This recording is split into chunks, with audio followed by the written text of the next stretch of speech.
Now, converse to the previous video you just watched where we looked at what makes a really good deal, there's some other things that you need to consider when looking at houses, and this is the types of properties you need to avoid.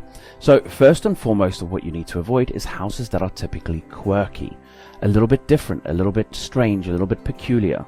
So things like back-to-back houses where you've got a house that's built on the back of another house, or things like upside-down houses where you'd have the kitchen and living rooms upstairs and downstairs are the bedrooms, or houses without any gardens and courtyard gardens, or with no windows at the back or sides, only at the front, or anything that makes a house a little bit quirky or a little bit different, primarily because it will make it much more difficult to know for sure what the value of that house will be and what the rent will be and whether it would sell or rent.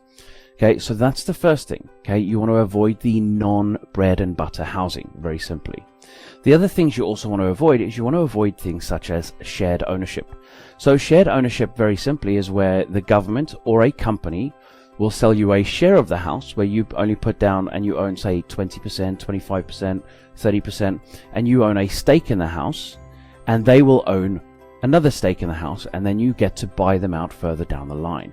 We highly recommend you avoid these, particularly for investment houses, because normally they don't allow it, and also secondly because the premium they charge you for having that privilege is extremely high. So you really want to be avoiding shared ownership. Another one you want to be avoiding is auctions, typically, unless you're very experienced and you're very comfortable, and I'll explain the very simple reason why. So if you're trying to buy in an auction, if you consider most of the issues you're going to find within auction houses are either in the house or in the legal pack.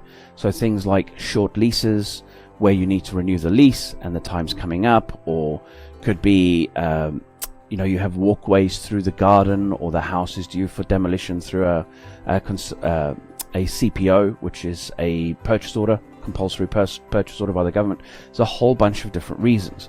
So when you buy a house from an auction, you have to get your solicitor to review the legal pack. That is the very first and foremost item. And when you do this, this is not a free experience or a free episode. This is something that you're going to have to pay the solicitor for. So what you're doing is you're creating an expenditure on a purchase that you haven't even yet got agreed.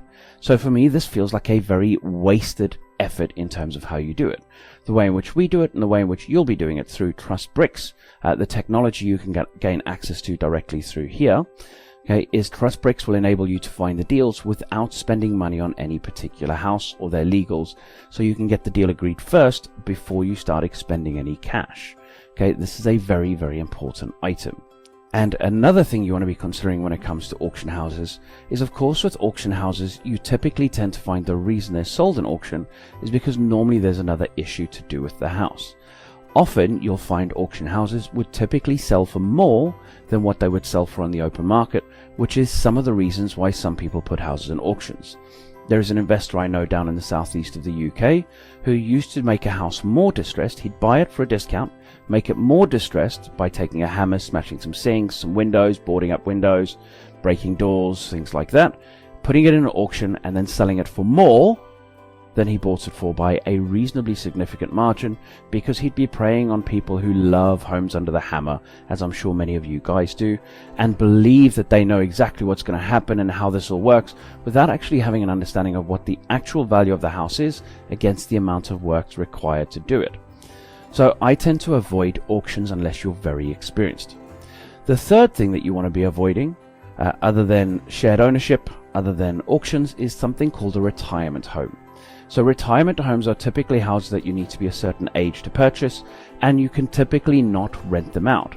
They're normally 55 or 60 or 65 to purchase, and you have to buy them and live in them yourselves.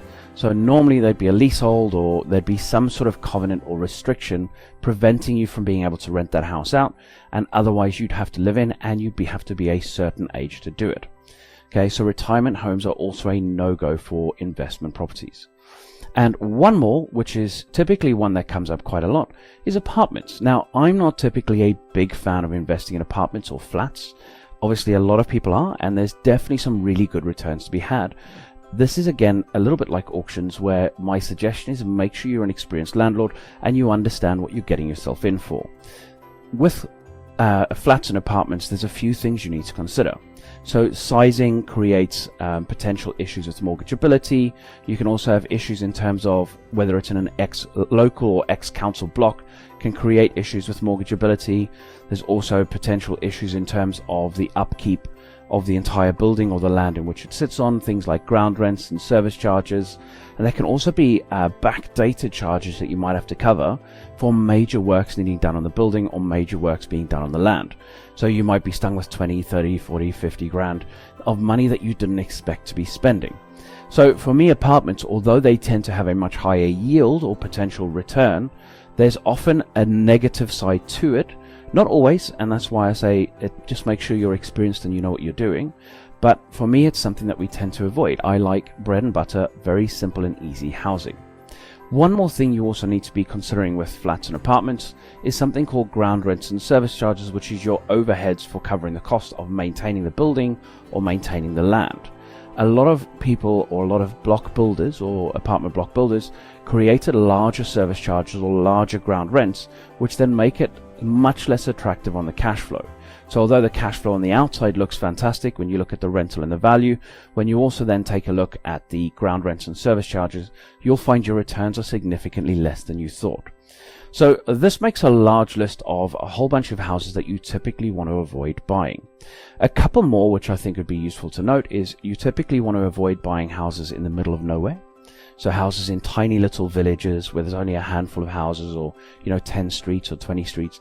You definitely want it in a more built up area because you know there's going to be a more built up supply and demand, okay, which is a much more safe and secure method in which you can be investing. And finally, you also want to be looking at houses that typically need a little bit of TLC.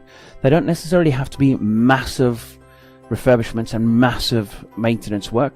You typically want to find something that just needs a little bit of work, a little bit of a tidy up as a bare minimum, just so you know you can add value to the house. And this is very simply because if you buy a house that needs refurbishment, it's much easier to be able to justify an increase in value when it comes to refinancing the house in, say, 6-12 months, or potentially even 2 years, depending if you buy it on a mortgage. Whereas if you buy a house that is in fantastic condition and then you do nothing to it and try and refinance it in 6 months or 12 months or 2 years, if the valuer looks at the pictures and the house looks pretty much the same, he's going to ask the same question that you would ask, which is, well, what have you done to justify the increase in value? You can say, well, I bought it for a genuine discount or whatever you want, but they will say, well, this is the new market price that has been set because you bought the house at that price, and therefore we don't see a justification for an increase in values. Unfortunately, mortgage lenders are a little bit of a pain, as I'm sure you're already aware, but this is something that they tend to do quite a lot of. So that sort of takes you through a whole list of types of properties to avoid buying. Hopefully this helps.